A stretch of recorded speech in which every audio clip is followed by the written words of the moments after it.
Daniel, bienvenido a la entrevista de Nicole Rodríguez. Yo sé que en España es bastante más tarde que acá en Santiago de Chile. No, un gusto enorme y la verdad un placer poder unirme y gracias por la introducción. Estuvo Daniel haciendo una gira por Latinoamérica con un planteamiento muy claro. Latinoamérica se ha empobrecido prácticamente más de una década perdida y eso producto de reforma socialista. Llámele progresismo, llámele de izquierda, llámele socialismo, él nos va a explicar, pero reformas que llevan a la pobreza y que no llevan al crecimiento y la productividad. Daniel, nos vamos de inmediato a saber de economía, a entender. ¿Por qué hiciste esta gira por Latinoamérica y qué es lo que hay en común en los países en los cuales estuviste, incluido Chile? Que Mm. tú puedes decir, acá hay una pauta común que se está repitiendo y que no está funcionando para los países. Bueno, la razón por la que yo he hecho la gira es, yo la hago con cierta regularidad, una vez cada 2 años. Intento hacer una gira porque, claro, pues mi agenda es muy complicada, entonces intento hacer una gira de 2 semanas en la que visite varios países. ¿Y qué es la pauta común? La pauta común es la siguiente. Desde México hasta Chile, desde Uruguay hasta Colombia, lo que estamos viendo es la siguiente pauta. Primero, una sorprendente y aparentemente natural eh, generación de protestas por elementos aparentemente sociales que llevan a los gobiernos a reaccionar de manera también, pues como si les hubiesen puesto un conejo las luces de un coche y el avance constante de la agenda que está promoviendo el Grupo de Puebla, el Foro de Sao Paulo, etcétera, ¿no? Fíjese, por ejemplo, cómo en México de repente parece que hay un estallido aparentemente social, aparentemente generado de la nada, y viene todo de de una financiación que viene de Cuba, viene de Venezuela, ha pasado en Chile, etcétera. Y luego, entonces, se genera el siguiente argumentario. Primero, no se puede estar peor. Grave error, ¿no? Se le repite constantemente al ciudadano que el nivel de progreso adquirido en las últimas décadas, pues eso es un mínimo. Segundo, que hay que probar el socialismo, porque se repite constantemente y machaconamente en los medios y en la academia en América Latina que, claro, América Latina ya ha probado el liberalismo y no ha funcionado. No. América Latina no ha aprobado el liberalismo. América Latina ha tenido con mucho gobiernos de derechas, un poco más estatistas, un poco menos, gobiernos de izquierda, pero no ha tenido liberalismo. Am, y luego lo que pasa es que se prueba el socialismo y se entra en el estancamiento y en el empobrecimiento. ¿M? Y entonces la gente se lleva la sorpresa, porque claro, llamabas antes, pues a la gente se le vende las ideas progresistas o las ideas socialistas como si fuesen muy generosas, muy positivas, muy sociales, pero luego lo que hacen es empobrecer a la gente y por supuesto son las más antisociales de todas. Entonces, la pauta ha sido prácticamente igual en todos los países. Un cierto descontento ante un entorno que lleva a que se genere una especie de revuelta o de inquietud aparentemente natural y después un cambio de régimen que lo que llevas es al empobrecimiento. Sí, vamos por parte, es decir, a través del Grupo de Puebla o el Foro Sao Paulo se ha estado estimulando o manejando o produciendo o financiando presiones sociales o revueltas para luego tener un argumento y decir, el modelo no funciona, probemos esto otro Claro, y es el pueblo el que está estancado con un nivel de desigualdad, que es la palabra que utilizan. claro. Y a partir de ese proceso social es que comienzan esta reforma o se siguen profundizando la reforma. Es Mm. decir, y acá quiero saber tu opinión, ya no existen estos golpes del socialismo con la tanqueta y el traje verde olivo, como se decía, sino que a través de la presión de las calles, producir una opinión pública que a lo mejor se sume o se adhiere a estas ideas de cambiar el modelo para estar mejor. Claro, y además, como no se puede hacer vía una revolución, porque la gente no quiere revoluciones, entonces, ¿qué es lo que se hace? Utilizando los mecanismos democráticos, ¿no? Primero se toma el poder de manera democrática, después se intenta cambiar la Constitución, esto es un, vamos, esto es una regla básica y repetida una y otra vez porque es la manera de inmediatamente hundir las instituciones independientes y los contrapesos, ¿no? Se intenta cambiar la Constitución, se intenta monopolizar y controlar la judicatura, la prensa, los contrapesos y en realidad lo que te pasa es que utilizando el armazón de la democracia, se introduce la dictadura socialista desde dentro, ¿no? Como ha pasado en Venezuela, como ha pasado en Nicaragua, como pasó en Cuba, como está pasando día tras día en Colombia y como está pasando en México, ¿no? Claro, te iba a Donde nombrar acaban. México. Después vamos a hablar de Chile. El guión quizás que es del libro es lo que utilizó Chávez y luego Maduro. Claro, eso es. Porque son dictaduras evidentes, pero por ejemplo en el caso de México, donde hubo un cambio de gobierno del mismo signo, la candidata de López Obrador, que es Claudia Sheinbaum, ganó, pero hubo elecciones, la gente tuvo la opción de votar por otro. ¿Cómo es que siguen ganando entonces, Daniel? Pues mira, yo creo que está pasando una cosa con ese centro derecha que al que se le ha venido sobrevenida esta estrategia del Grupo de Puebla. Le pasó al querido presidente Piñera en Chile, que eh, en vez de darse cuenta de que aquí hay un programa y aquí hay un plan, creen que ha habido una protesta o un cambio que viene de demandas lógicas de la sociedad. Y entonces lo que ocurre es que eh, diluyen su mensaje. Entonces, mientras la izquierda, mientras los populistas, mientras los radicales dan mensajes contundentes y claros, resulta que los partidos de centro derecha, históricos, han abandonado la batalla cultural. Entonces, cuando los partidos de centro derecha abandonan la batalla cultural y abandonan los principios y valores que defienden los principios de la libertad, de la propiedad privada, del respeto a las instituciones independientes, etcétera. Cuando se abandonan todos esos, no se abandonan y se centran en el concepto de la gestión, entonces pierden las elecciones.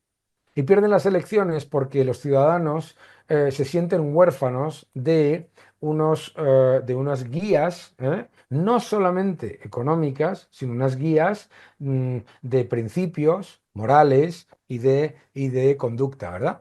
Claro, Entonces, Daniel, la batalla cultural no es solo, porque cultural suena a libro, ¿no? Como de la universidad. La batalla cultural también es económica, de principio claro, la batalla. económica. Creo que es lo que representa principalmente mi ley, que vamos a hablar de Argentina, pero en el fondo también es de principios económicos que hay que traspasarle a la ciudadanía, ¿no? Y que hay que hacerlo desde el punto de vista moral. O sea, la propiedad privada se defiende desde el punto de vista moral, no desde el punto de vista de que es eficiente o de que es económicamente rentable, no, sino desde el punto de vista moral. La economía de mercado se defiende desde el punto de vista moral porque el mercado es la mejor manera de que la inmensa mayoría de los ciudadanos progresen y que los pobres sean menos pobres. ¿Eh? Em, la economía hay que defenderla desde postulados absolutamente inequívocos, ¿no?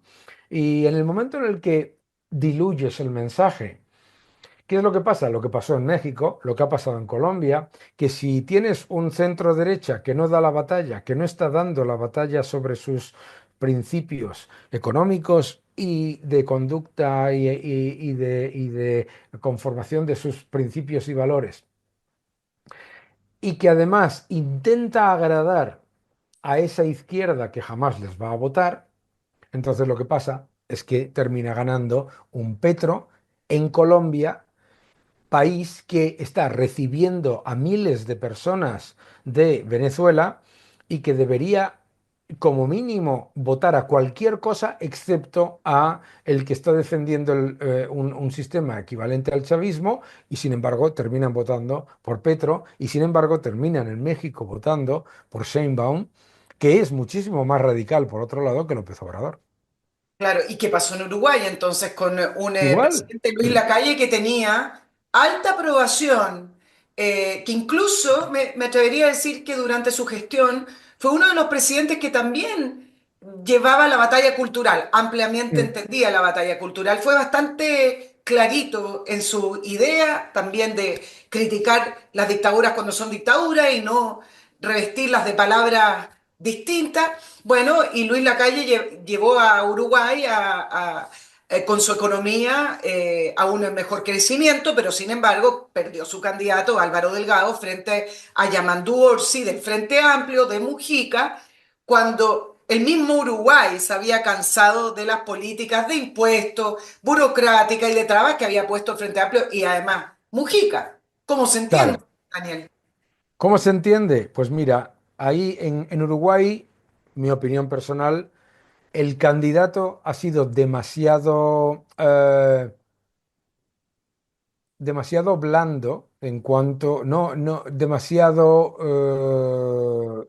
más que blando, yo diría que no ha conseguido transmitirle a la gente la urgencia y el peligro de lo que venía. ¿M?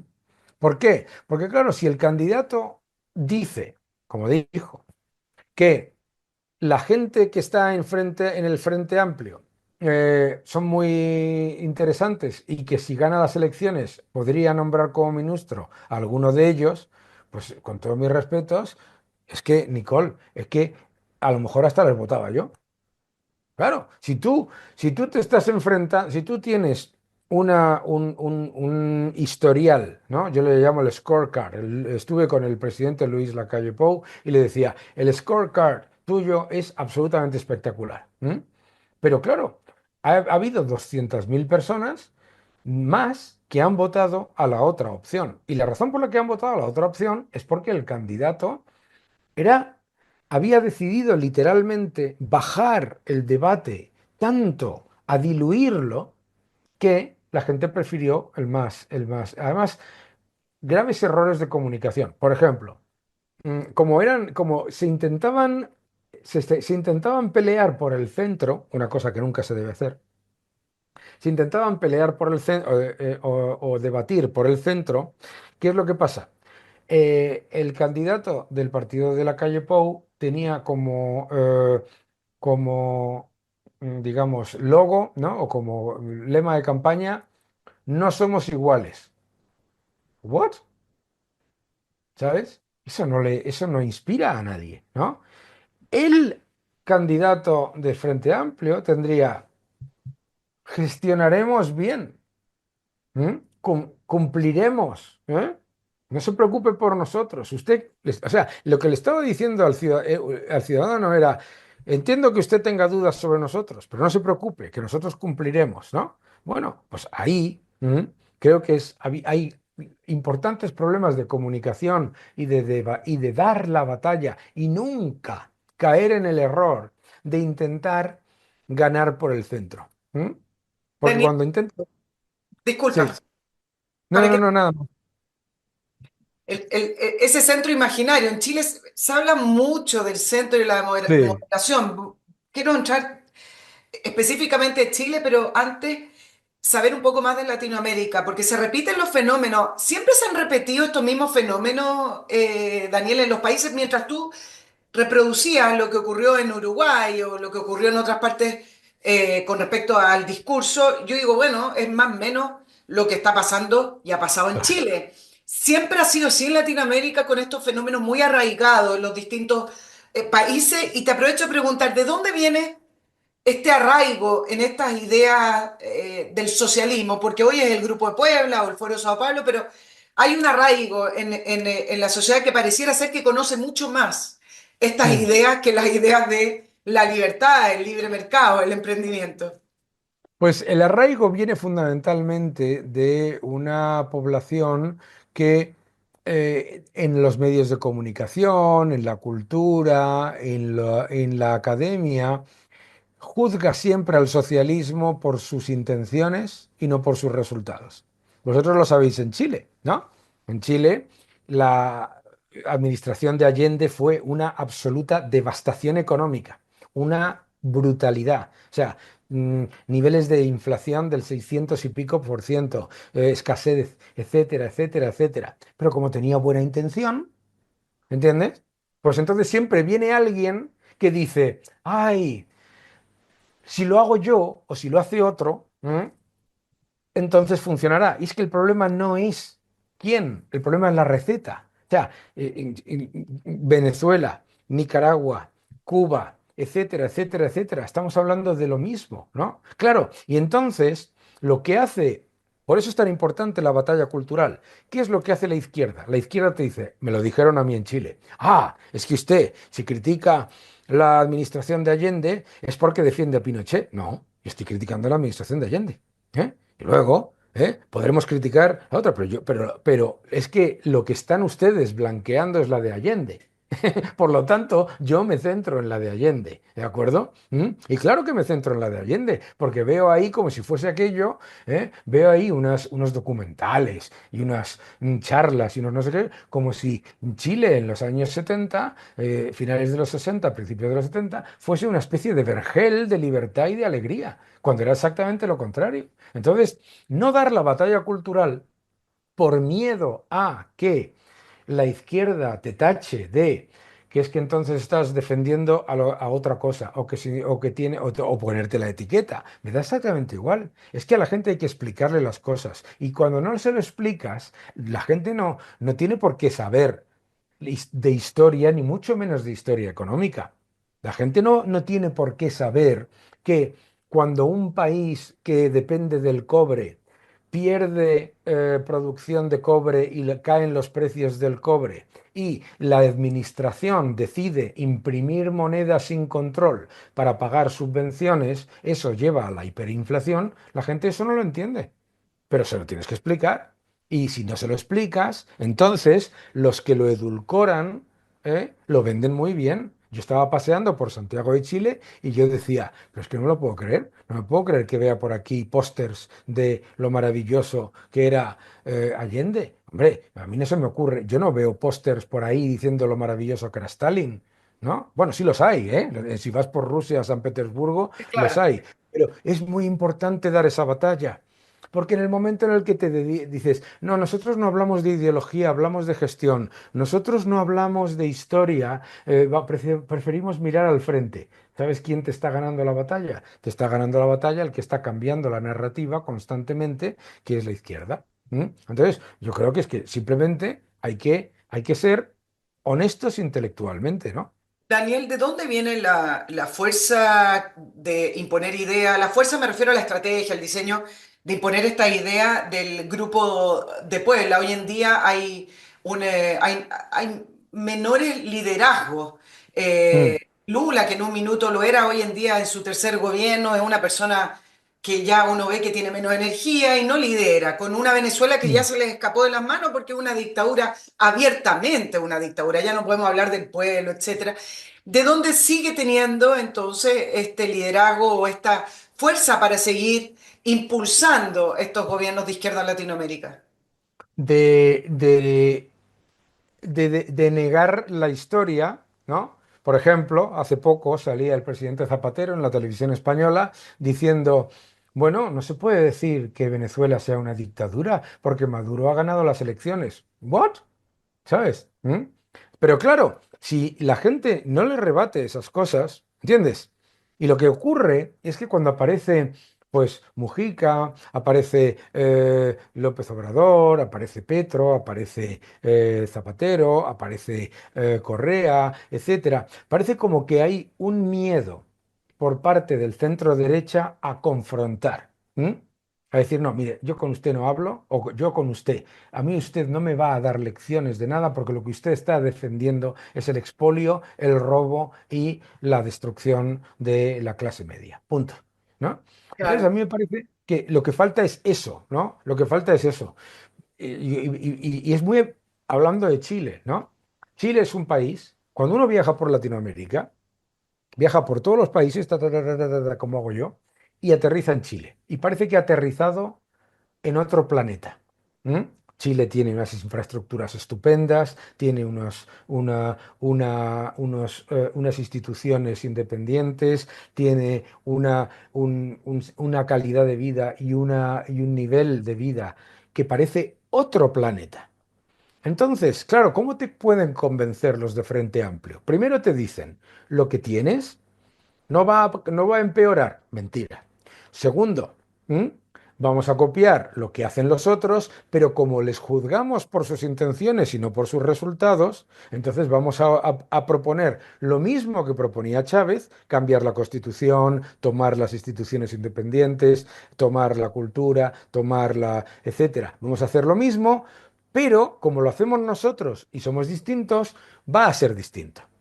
Claro, entonces, y si no hay nadie que le diga a la gente, cuidado, que esto es el caballo de Troya del totalitarismo.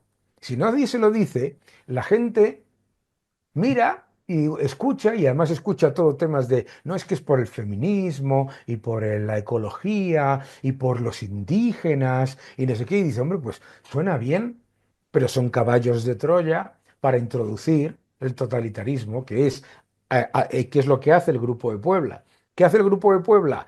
Elimina el comparar con Venezuela, Cuba, Nicaragua, y lo que hace es apropiarse de causas que todos defendemos y hacerlas como si fueran suyas. Dicen, no.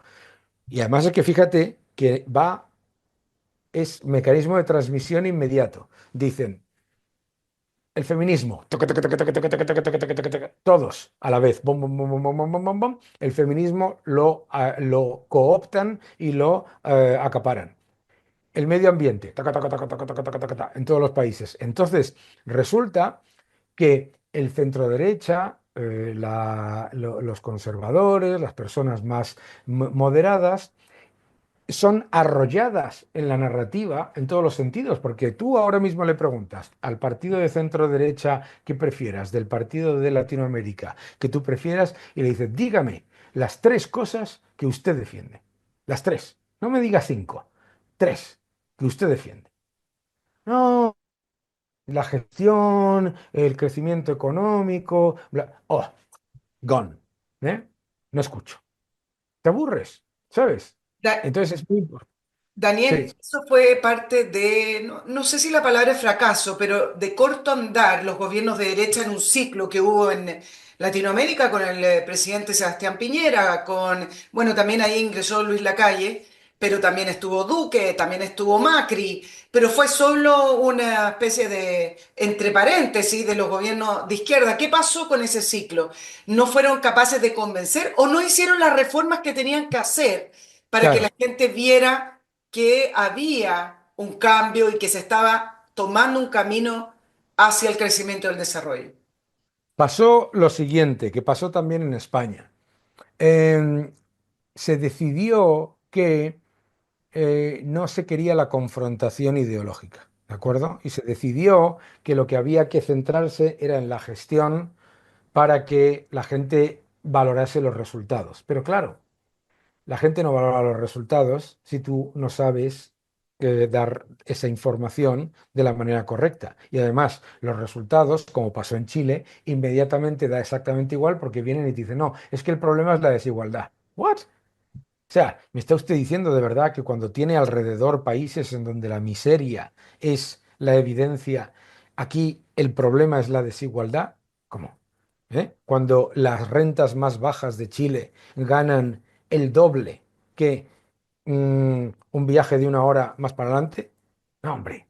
Entonces, el error fue el no hacer las reformas contundentes, urgentes y en el momento, pensando que si se hacían de manera gradual y si se hacían de manera suave, ibas a tener el apoyo y digamos que lo iba a validar la izquierda. Un error. un error grandísimo, pero es un error que ha pasado en España, en Francia, en Italia, en Reino Unido con los conservadores, en Chile, en Colombia, etcétera, etcétera. Un error gigantesco del centro derecha que fue el de, yo lo llamo agrandar la portería, ¿m? ¿Sabes? Que es Exacto. abandonar, le dices a los defensas, iros, le dices, ¿eh? Que dices al portero, vete y agrandas la portería. Daniel, lo que está haciendo Milei, entonces lo podríamos ver desde el punto de vista de que él está haciendo lo contrario, sino que Mm. de inmediato empezó con su reforma Claro, y se podría proyectar que si a Milei le va bien, está abriendo un camino a los gobiernos de derecha con ideas liberales, de libre sí, mercado, de la libertad. Es una revolución en cierto sentido lo de Milei? yo creo que claramente. Primero porque Milei habla sin complejos sobre la libertad de mercado, sobre el capitalismo, sin ningún tipo de complejos. Le escuchas, dice lo que trae progreso, lo que trae, etcétera, etcétera. Bien, lo primero es eso. Lo segundo es que no busca el consenso con las malas ideas, porque claro, si tú tienes una buena política y una mala política y buscas el consenso, te queda una mala política. Ya no existe el concepto para mí de negociar con quien quiere destruir la economía.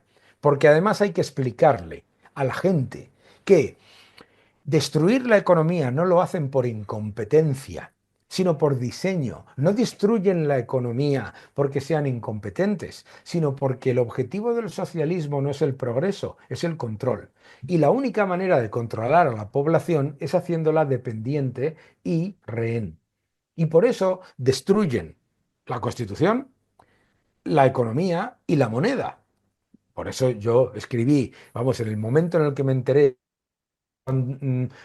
debatiendo la posibilidad de que el Banco Central monetizase la deuda pública, yo escribí un artículo en el Mercurio diciendo, están ustedes abriendo la puerta a la hiperinflación. ¿Mm? Es una locura, ¿de acuerdo? Porque claro, si tú abres la puerta a políticas que, si se hacen de manera agresiva, van a destruir la economía, pensando que nadie las va a hacer de manera agresiva, es que no tienes ni idea de quién tienes al frente. Que es lo que pasó en Argentina. Dijeron, no, hombre, no, ¿a quién se le va a ocurrir monetizar todo el gasto público y llevar al país a la hiperinflación? Claro. En Venezuela, lo mismo. Claro, entonces lo que tenemos que ser conscientes simplemente es, yo creo que Milei es una revolución porque da la batalla, porque habla sin complejos, porque ha hecho las reformas sin entrar con elementos total y absolutamente innegociables y además porque ya basta. Yo estoy harto de escuchar cuando gana un partido de izquierdas que hay que tomar medidas urgentes, contundentes y rápidas subiendo el gasto, subiendo los impuestos y aumentando la deuda, siempre. Y resulta que cuando llega al centro derecha hay que ser gradual. No, señor. No, señor. Ya se ha acabado. Ya se tiene que acabar esa forma de mirar el mundo que está siempre intentando que te valide la izquierda. No, no. A mí no me tiene que Daniel, validar la izquierda en el nada. caso de Milei, muchos decían no lo va a poder lograr. Claro. Es difícil cambiar la mentalidad existencialista, asistencialista y a la vez ir reduciendo el tamaño del Estado. Él ha avanzado, recién cumplió un año en el gobierno y ya hizo bastante, pero cuando se dice no lo va a poder lograr, también dependiendo de las metas, ¿cuál crees tú que sería un éxito? Al fin de un gobierno de Javier Milei. Bueno, para mí el éxito sería que se impongan las reformas que no se pueden cambiar, ¿no? Fíjate el odio que tienen en Chile por la parte de Frente Amplio, porque no han podido cambiar la Constitución y porque no han podido cambiar el mecanismo del Banco Central. Entonces, es tan importante ¿m? preservar esas reformas que no solamente funcionan, sino que además imposibilitan que el que venga detrás destruye la economía inmediatamente. Entonces, eh, a ver, yo creo que el éxito de Javier Milei va a ser un acicate para el centro derecha de toda Latinoamérica y de toda Europa, pero solamente va a ser un acicate si el centro derecha de toda Latinoamérica y de toda Europa no cae en el error de decir, bueno, es que lo de mi ley ha funcionado porque Argentina iba tan mal que solamente podía mejorar. Hombre, pues no. ¿Mm?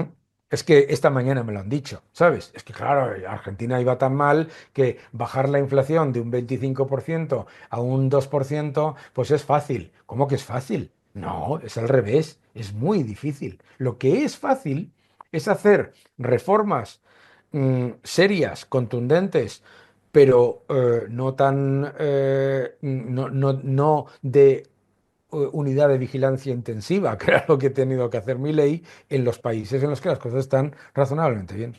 Daniel, cuando se habla de la libertad, él repite mucho y acá están haciendo un partido libertario. Es un concepto muy amplio. Me parece que lo que tiene a favor Milei es que entiende de economía. Hay candidatos Sí, de derecha que no tienen idea de economía. Y lo que ocurre con Milei, que lo habla sin vergüenza y lo habla siempre y muy clarito, es porque él estudió economía y claro, conoce los principios. Me parece que hay candidatos o gente de derecha que no tiene idea de lo que está hablando y si lo repite, pero sin entenderlo mucho. Pero no es muy amplio el concepto de libertad para que la gente lo entienda. ¿Cómo se hace la bajada de eso? muy sencillo, ¿eh? La libertad es como el agua o como el aire. Tú lo das por hecho y por lo tanto no te das cuenta que lo has perdido hasta que no lo tienes. Claro, explicarle a la gente la libertad, hay que explicárselo desde el ejemplo, y si no se lo explicas así no lo va a entender nunca, el ejemplo de la no libertad. ¿M? Claro que hay que ponerle el ejemplo de Venezuela, claro que hay que ponerle el ejemplo de Cuba, claro que hay que ponerle el ejemplo de Nicaragua, claro. Usted, cuando libertad, usted tiene su piso, tiene su apartamento, se puede comprar una casa y es suya, y compra unos muebles y son suyos, etcétera, y no se los expropian. Eso es libertad. ¿M? Libertad es también que usted, cuando decide irse de vacaciones, puede tomar un avión e irse de su país a visitar otro país. Eso no lo tiene todo el mundo. ¿M? O sea, hay que explicárselo a la gente desde las cosas que tienen. Porque efectivamente, Nicole, si tú vas por lo filosófico, ¿sabes? Dices, la libertad, ¿eh? Bueno, pues los primeros que hablan siempre de libertad son los comunistas, ya ves tú, lo último, ¿no? Pero hay que hablarle, no, no, no, no, no, no hablemos de entelequias. Usted, ¿m? ¿Eh? Se lo decía yo a un periodista. Me decía, "¿Pues qué tiene usted en contra de la redistribución?" Y le digo, yo nada, ¿me va a dar usted la mitad de lo que usted produce? No, hombre, pero es que yo... Ah, amigo. O sea, que lo que usted está diciendo es que está a favor del robo y de la injusticia siempre que le afecte a otra gente que usted no ve y que le parecen pocos y que le parece... Entonces hay que llevarlo a los ciudadanos. Es decir, decirle, cuando usted está defendiendo que se le robe a una persona porque tiene 10 está abriendo la puerta para que se le robe a usted porque tiene uno. ¿Mm? Cuando usted está haciendo excepciones por las cuales se pueden llevar a cabo injusticias porque una persona o una empresa son una minoría, está usted abriendo la puerta a que se le hagan a usted. Y, si no y así es como se da cuenta la gente. Hay que explicárselo en su día a día. Hay que explicarle que la gente que dice, no, es que, claro, es que yo soy pobre y no tengo libertad. Un momento. ¿Usted es pobre con respecto a qué? Porque con respecto a Bolivia, usted no es pobre. Con respecto a Perú, usted no es pobre. Con respecto a Venezuela, usted es rico. Eso se lo decía yo a una periodista en Santiago, en Concepción. Me decía, no, es que claro, aquí hay un problema de pobreza. No, aquí habrá un problema de crecimiento y por lo tanto que esos pobres puedan alcanzar mayor nivel de riqueza. Pero lo que no hay es un problema de pobreza. Si usted quiere un problema de pobreza, se coge el avión, se presenta en Managua y disfruta. Daniel, Es- en esa línea, ahora sí voy a entrar en Chile, pero lo que se repite y se repitió también en Uruguay es la desigualdad. Eh, Ya, y eso me retrotrae a los regímenes comunistas que querían la igualdad claro, total, ¿cierto? Pero ahora, claro. ¿cómo es que se acepta? esto de, bueno, somos el país más desigual. En Uruguay lo decían de la misma manera que acá en Chile. Somos Claro, el país más desigual del mundo y la gente acepta de una manera muy fácil el concepto de la desigualdad y que aquellos que eh, llevan estas ideas te van a llevar a una igualdad. ¿Cómo es que aceptan la igualdad sin entender que eso te conlleva a un modelo de sociedad totalitaria, a un modelo de sociedad comunista que ya cayó, que ya demostró que era un fracaso?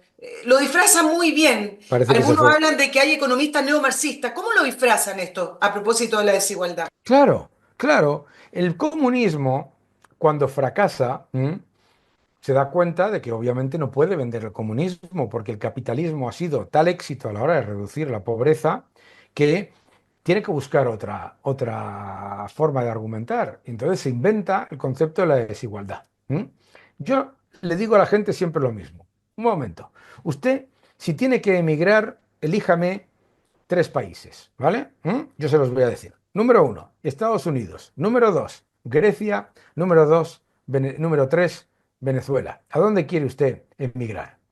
Y me dicen siempre a Estados Unidos. Y digo, vaya casualidad. Pues resulta que es el más desigual de los tres. O sea, que usted lo que quiere es emigrar, lo que usted busca es prosperidad. Muy bien, me parece muy bien. Entonces, ¿qué es lo que pasa con la desigualdad? Que tú dices, vaya, es que la brecha entre ricos y pobres es alta. Bueno, primero no es alta. Si tú miras los datos de desigualdad de Chile, estamos hablando de una desigualdad que es, estamos hablando de un nivel de índice de Gini del 50 y pico. Estamos hablando, eso significa que la mitad de la población tiene igualdad absoluta. Y lo más importante, ellos hablan de desigualdad de renta, pero no están hablando de la desigualdad más importante, que es la desigualdad de acceso. Es decir, lo que diferencia a Bill Gates de mí, no es el acceso a cosas, sino el precio. Yo me puedo comprar un traje, yo puedo tener luz, yo puedo tener ordenador, puedo tener salud, puedo tener educación, tengo todo lo que tiene Bill Gates. La única diferencia es que él a lo mejor se lo puede comprar 10.000 veces más caro y me parece muy bien. Muy importante esa diferencia. La otra es decirle, ¿usted dónde quiere emigrar? Porque no escucho yo a nadie decir yo quiero emigrar a Grecia o quiero emigrar a Francia, que lleva en estancamiento tres décadas, ¿no? Por lo tanto, hay que dar la batalla con respecto al concepto de la desigualdad, que es el siguiente.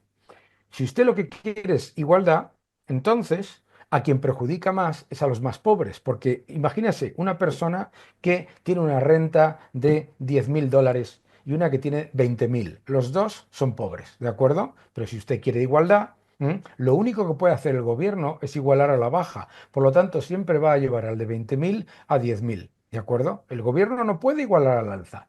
El gobierno no me puede hacer a mí como Bill Gates. Lo único que puede hacer es que Bill Gates se empobrezca. ¿Mm? Por lo tanto, lo que hay que recordarle a la gente es lo que decía Margaret Thatcher. A mí no me importa que los ricos sean más ricos. A mí me importa que los ricos sean más ricos, que la clase media sea más rica y que los pobres sean más ricos. ¿Eh? Y eso es lo que hay que recordarle a la gente y recordárselo constantemente. Daniel, pero hay una noción, en Chile está instalada esa noción, que ese rico te robó algo, que ese Claro, rico tiene algo que tú también debieras tener. ¿Cómo es que se instaló esa noción bastante arraigada? En otros países de claro, Latinoamérica lo he visto, pero yo vivo acá en Chile y en general es la idea de que esa riqueza es claro, producto de algún tipo de saqueo o de robo. ¿Cómo es que se claro. instaló esa idea y cómo es que se combate esa idea también? Bueno, lo primero es que, por supuesto, el socialismo siempre acude a la envidia, y a la división, siempre. El socialismo necesita la envidia y la división, que tú seas envidioso de alguien y además que te estés peleando con los demás para que el líder mesiánico y el poder te tenga controlado. Eso por supuesto. Pero ¿cómo se combate? Se combate de una manera que me parece lo más lógico, que es hablando de manera sencilla y de manera seria sobre economía, que es la siguiente. Es imposible que alguien sea más rico haciendo a alguien más pobre. Solamente puede ser más rico si el resto son más ricos. Es decir, Jeff Bezos no se puede hacer multibillonario si los norteamericanos no son más ricos porque necesita, entre otras cosas, clientes, ¿de acuerdo? ¿De acuerdo? Entonces tenemos que ser conscientes de que hay que, por eso es tan importante dar la batalla, no desde el punto de vista de, de los datos, sino desde también desde el punto de vista moral y de principios. La, y explicar a la gente que la economía no es un juego de suma cero. Y explicarles, por ejemplo, porque eso pasa mucho en América Latina, que dicen, hombre, pues mira, China. Bueno, pues China es uno de los países más desiguales del mundo. Entonces, me parece que si te parece también China, tienes un problema cuando pones como objetivo la desigualdad. Porque además la igualdad es el resultado del crecimiento y del enriquecimiento. No, si tú pones como objetivo y como prioridad la igualdad, no vas a conseguir ni el crecimiento ni el progreso. Lo que Sí. vas a conseguir es el empobrecimiento. Daniel, hay dos también caminos que yo he visto en el resto de los países latinoamericanos y en Chile se ha acentuado para ir obteniendo de a poco el control de la economía. Uno son las leyes ambientales, muy manoseado el tema ambiental, y dos, los impuestos de Claro. distinta índole. Los impuestos finalmente es una manera de expropiación. La ley ambiental es una excusa, el medio ambiente también para obtener más control de la economía. Hombre, claro. Claro, una vez que tú entiendes que el socialismo no busca el progreso sino el control, tú tienes que, tienes que entender que el socialismo tiene como objetivo expropiar la riqueza que se crea en la economía. Y tiene tres vías. La primera es vía los impuestos. Pero los impuestos son fastidiosos porque a veces se bajan, otras veces no se recauda lo suficiente, tal cual. La otra vía es la que tú acabas de decir, la de introducir la intervención utilizando la excusa o medioambiental o regulatoria, etcétera. Y la tercera es destruir la moneda, que es pagarte el resultado de tu trabajo o de tu producción en una moneda que cada vez vale menos. En realidad es una expropiación de la riqueza. Claro, ahora, ¿cuál es la receta del libre mercado, del capitalismo que lleva al progreso? ¿Dónde están los fundamentos, Daniel? ¿Dónde están esos principios que se debiera defender? Hombre, primero, la propiedad privada. La propiedad privada se defiende, no se justifica, se defiende, ¿no? La propiedad privada como el ejemplo más paradigmático de cómo se consigue el progreso, que es que yo le presto más atención y cuido más las cosas que son mías que las que son de otro. Ya está, hecho. Segundo, ¿m? El respeto irreducto al proyecto empresarial e individual de cada uno de nosotros desde la responsabilidad. Por supuesto. Es decir, la capacidad de crear y de innovar viene siempre de la iniciativa individual, no de la iniciativa colectiva. Tercero, el respeto irrestricto a, al imperio de la ley, ¿vale? Que es que las leyes que facilitan y que fortalecen el crecimiento económico son los elementos esenciales y que eso viene de un poder legislativo independiente, independiente completamente del poder político, ¿no? Y la defensa sin ambajes de la empresa privada, del sector del empresariado, del creador de riqueza, del que apuesta y su capital e innova. ¿Sabes? Esos son los factores esenciales. Ahora, claro, ¿por qué dices que es relativamente complicado eh, vender el capitalismo? Porque el capitalismo no miente. El socialismo es la mentira. Entonces, ¿por qué es fácil contarle a los niños que aparece? Espero que no les tropee nada a la gente que nos está escuchando, porque es fácil contarle a los niños que aparece un señor vestido de rojo y con barba de una chimenea que no tienes, y te trae regalos, después de haberlos puesto en una lista. Eso es el socialismo, ¿de acuerdo? Y el capitalismo es decir, no, esto hay que comprarlo. ¿Sabes? Y 2 más 2 no suman 22. Entonces, el capitalismo no es un dogma, el socialismo sí. Por eso el socialismo es más fácil de vender, igual que es mucho más difícil defender la libertad individual, etcétera, que los mensajes de una secta. Es mucho más difícil vender una propuesta democrática y libre, etcétera, que los dogmas de una secta, claro. Daniel, vamos a entrar de lleno a Chile. Yo sé que tú lo conoces bien.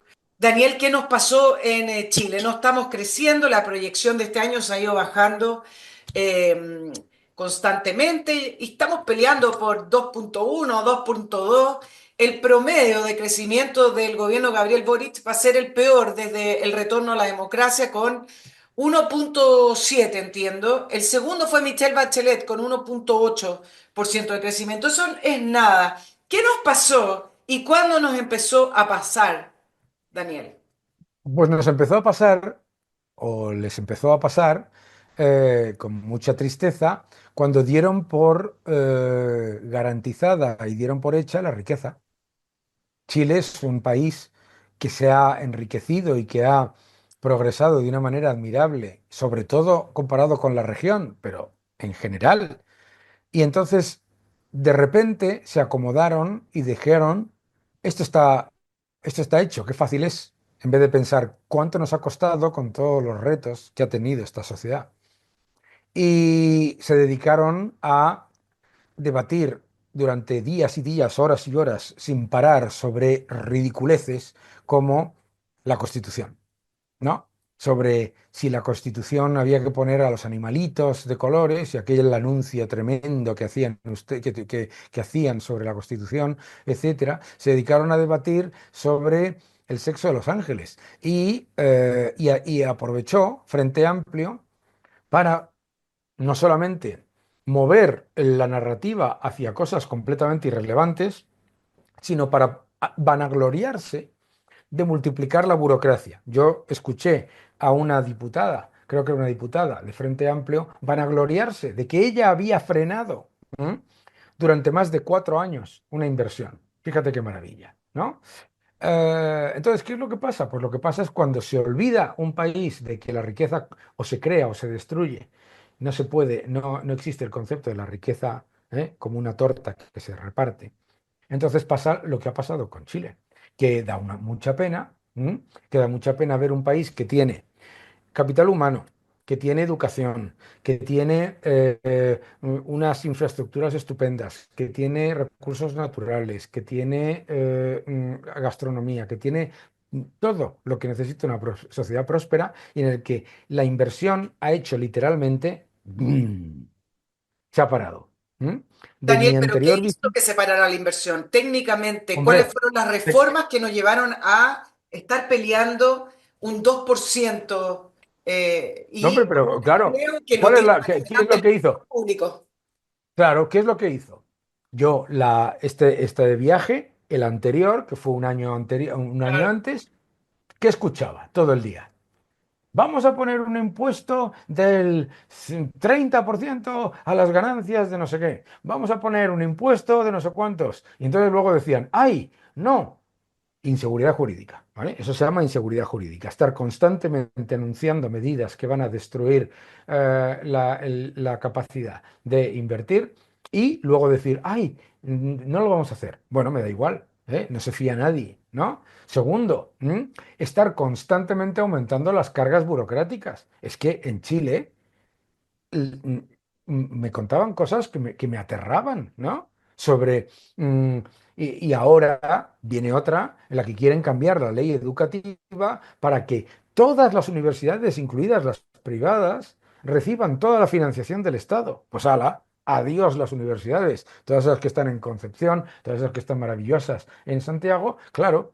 Entonces, em, son pequeñas cosas, ¿sabes? Yo entiendo que tú quieres que yo te dé un titular, pero son No, un no es montón de titular, pero cortes. se han estado repitiendo ciertas pautas y se habla todavía de el liberalismo extremo de Chile y del mercado. Y a mí me causa duda porque yo creo que dejamos de ser un liberalismo extremo e incluso ese liberalismo que te lleva al progreso, yo Pero creo si que hace nunca ha rato habido lo liberalismo. abandonamos producto de las reformas. Por eso te preguntaba cuáles son esos cambios técnicos que Pero se si han es que estado no, introduciendo. claro, primero es que no ha habido nunca liberalismo extremo. ¿Qué tontería es esa en un país que tiene la empresa principal, la de cobre nacional? ¿De dónde ha salido todo esto del liberalismo extremo? Primero, no existe el liberalismo extremo, existe el liberalismo. ¿Eh? En el momento en que pones extremo, estás diciendo que hay demasiada libertad, que las cosas son demasiado buenas. ¿Qué tontería es esta? ¿No? Lo que hay es comunismo, ¿eh? Por el otro lado. Pero lo importante sobre todo es qué es lo que ha pasado. Pues muerte por un montón de cortes. ¿M? El consenso, aumentar las trabas burocráticas constantemente, llegando a acuerdos con los que quieren destruir la economía, el consenso de no llevar a cabo las reformas urgentes y continuar con un proceso de más burocracia, más impuestos, más intervención estatal. Entonces, a mí lo primero que hay que hacer es negar la mayor. ¿Cómo que liberalismo extremo? ¿Qué liberalismo extremo hay? No, es que el sistema de pensiones es de capitalización, como en el 90% de los países desarrollados. ¿Qué clase de estupidez están diciendo ustedes?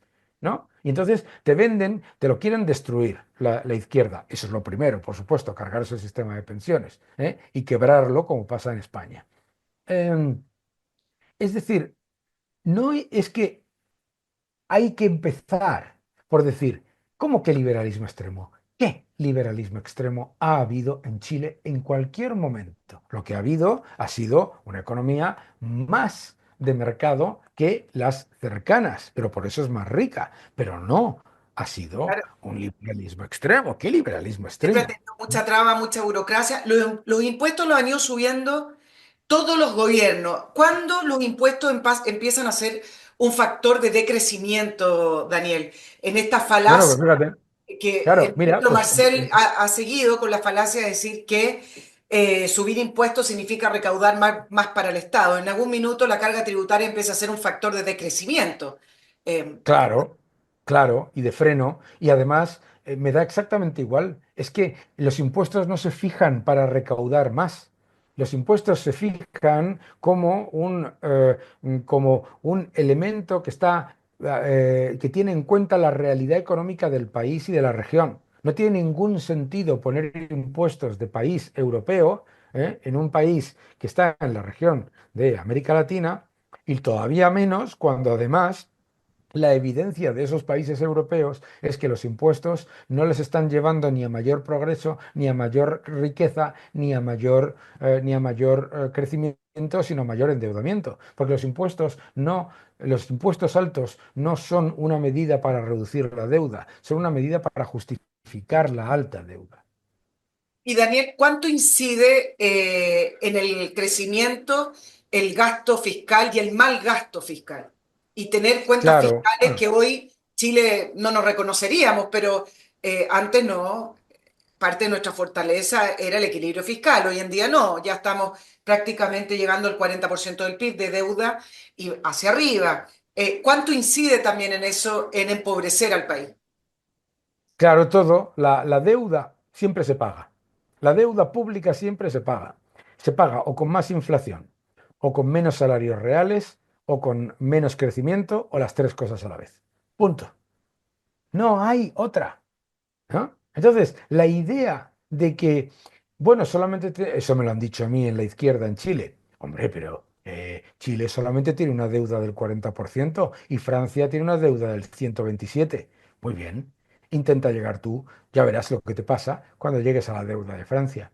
Es una, in- es una locura, es una locura. Pero me imagino que tiene que ver también con la fortaleza de los países. Estados Unidos también tiene un déficit fiscal, ¿no? Pero estamos Sí, hablando de la primera o la segunda economía del mundo versus una economía como la de Chile que no tiene gran incidencia en el mapa mundial. Entonces, el no, y nivel de sobre la todo es deuda muy tiene que ver con tu sencillo. fortaleza también, ¿no? Y sobre todo es muy sencillo. Es que si tú lo que quieres copiar es a Estados Unidos, pues copia a Estados Unidos en las cosas que le funcionan, no en las cosas que no le funcionan.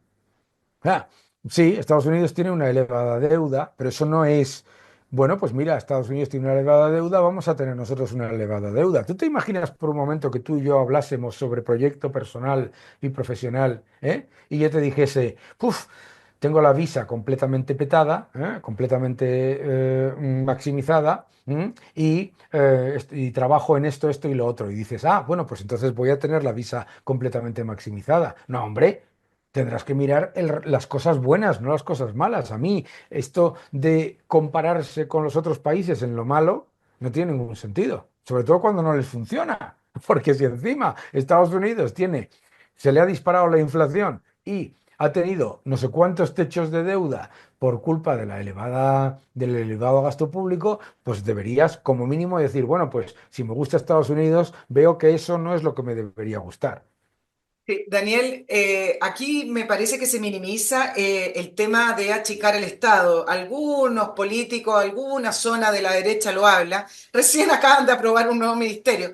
Vamos en el ministerio número 25. Y la pregunta es, ¿cuánto incide el tamaño del Estado para la asfixia del resto de la economía o del mercado? ¿Se puede hacer una línea directa? Sí, claro, claro que se puede hacer. El Estado administra. Tú imagínate que tú tienes una empresa, en la que tienes trabajadores, tienes transportistas, tienes toda una serie y tienes administración. Y tú imagínate por un momento que la administración es la mitad de las personas y la otra mitad son los que producen, los que fabrican, los que transportan, los que venden. ¿Cómo va la empresa? Mal. Gracias. Punto. La administración es la administración y por lo tanto tiene que ser pequeña porque el resto de la economía paga por ella. La administración no crea riqueza, la consume. Sí, tú mencionaste en tu gira acá a Chile el precio del cobre, que a veces se nos olvida. Y tú dices, Claro, con el precio del cobre actual es una vergüenza las cifras fiscales y el crecimiento del país. ¿Por qué se está dando esa diferencia tan grande entre un precio del cobre elevado eh, versus lo que estamos obteniendo, Daniel? ¿Por dónde viene la mano? ¿Son los impuestos? ¿Somos poco atractivos? ¿No hay inversión? ¿Cómo es que se produjo? Antes aplaudíamos cuando el precio del cobre subía a 2 pesos el barril, ahora está arriba de 4. Y tú dices, con ese precio del cobre, Chile debería estar creciendo y no estamos creciendo. claro, claro. Entonces, lo que está pasando es que el resto de la economía está yendo muy mal. Claro, porque me decían, no, es que el crecimiento del 2,1% no está tan mal. Y le digo, hombre, claro que sí que está muy mal. Cuando el cobre está disparado en los mercados internacionales, deberían ustedes estar creciendo el doble. Entonces, ¿cuándo se han olvidado? Es que el problema, ¿qué es lo que le ha pasado? Lo que le ha pasado a Chile es lo mismo que le ha pasado a España. Ey, perdona, o sea, lo mismo que le ha pasado a España. Hay un punto en el que nos hemos creído que la riqueza estaba garantizada. Y a partir de ahí nos hemos dedicado a entorpecerla. Y han sido varios gobiernos. Pero claro, si llega Bachelet, pone todas las trabas posibles, llega el siguiente, no las cambia, y luego aparece Boric y le mete todas más trabas, y el que viene no las cambia, pues la cosa solo va a ir a peor. Daniel, para ir terminando, ya se hablaba, recuerdo en octubre del año 2019, con la insurrección y luego con la propuesta de cambio constitucional, se repetía la frase, es que el modelo está agotado y hay que hacer cambio. ¿Pero qué ¿De modelo? dónde viene eso? El de, modelo ningún- agotado. de la narrativa de la izquierda. Los únicos que tienen modelo son los socialistas. ¿Qué modelo? Aquí hay miles y miles de empresas haciendo distintas cosas, etcétera. El concepto del modelo asume que aquí ha habido un grupo de personas que han dicho, vamos por aquí y esto es lo que hay que hacer. No, no. El capitalismo, el libre mercado, no existe el modelo, no existe el modelo, ¿no? El modelo no está agotado, por otro lado, porque claro, dices, bueno, el modelo está agotado, ¿eh? Te dices, ¿qué modelo está agotado? Porque yo el que sé que está agotado, no, el que está fracasado y vuelto a fracasar y vuelto a fracasar y vuelto a fracasar y cuando lo repites vuelve a fracasar es el socialismo. Entonces, el modelo primero no hay modelo. Segundo, si tú crees lo del modelo, el único que es un modelo y que además sí que es un fracaso incuestionable allá donde se aplica, es el socialismo. Daniel, dos cosas sobre Chile, tú estuviste acá. ¿Quién habla de estas ideas en Chile? Ay, yo No no me lo sé. refiero a las de izquierda, sino que al libre mercado, del capitalismo. ¿Quién habla acá? Bueno, no mucha gente, pero bueno, no lo sé. ¿Eh? Tú. No, no, yo no soy economista, pero desde el punto de vista político, si tuviste reuniones Sí, sí, no, o yo viste el discurso tuve un y montón el de reuniones, planteamiento. pero no quiero tomar una posición con respecto a ningún partido en particular, pero creo que sí que se está, sí creo que está cambiando y que se está empezando a dar la batalla, ¿eh? Daniel, ¿y tú cómo describirías las ideas del Frente Amplio y del actual, del actual oficialismo junto con el socialismo democrático, que son, para ponerlo en fácil, la ex concertación? ¿Cómo lo calificaría en cuanto a idea económica? Bien, ¿Tienen un diseño realmente? Estas ideas bien. salpicadas de el medio ambiente, con la perspectiva de género, subir y subir los impuestos, aumentar la burocracia estatal y aumentar la cantidad de gente en el Estado. ¿Cómo calificarías tú esa idea y hacia dónde conducen esas ideas? Bueno, esas son las ideas de la miseria. Conducen siempre a la miseria. Pero el socialismo democrático no existe. Es un engaño, es un oxímoron. El socialismo se mm, digamos que utiliza los mecanismos democráticos para introducir el totalitarismo, porque no puede hacerlo. Si pudiera lo haría con a tiros, ¿de acuerdo? Pero hoy a tiros no va a salir. El socialismo entra por la democracia y desde la democracia, siempre, se carga las instituciones independientes, se carga la Constitución, se carga el sector productivo y se carga la moneda. Pum, pum, pum. Siempre. ¿De acuerdo? Y claro, muchos dirán, pero hombre, Daniel, ¿qué estás diciendo? Los países nórdicos. Estoy del ejemplo de los países nórdicos hasta aquí, ¿vale? Porque los países nórdicos tienen de socialistas lo que yo. Los países nórdicos son líderes en libertad económica, líderes en respeto a la propiedad privada irrestricto, líderes en respeto al imperio de la ley, líderes en apertura económica, líderes en impuestos bajos para las empresas. ¿Sabes lo que tienen de impuestos altos los países nórdicos? A los pobres y a las clases medias, el IVA, el impuesto y el valor añadido. ¿Sabes? Entonces, el socialismo siempre lleva a la miseria, siempre. Y América Latina es el ejemplo, y África ya no te cuento. Claro, ¿Y Chile en qué etapa está, Daniel, de todo esto? Evidentemente no en la, somos Espa- una en dictadura. la ¿En qué que etapa estamos? yo lo decía cuando estábamos paseando por allí, decía, mira, esto es como España hace 20 años. Acá habíamos llegado a un nivel de crecimiento estupendo, habíamos llegado a un montón de progreso, habíamos entrado en la primera liga y decidimos fastidiarlo. ¿Mm? Estáis literalmente donde nos metimos los españoles tras la burbuja inmobiliaria. Te voy a dejar ya, Daniel. Hemos podido hacer la extensa entrevista que nos gusta acá, la entrevista de Nicole Rodríguez. Los auditores siempre me dicen, bueno, pero no le preguntaste esto o esto.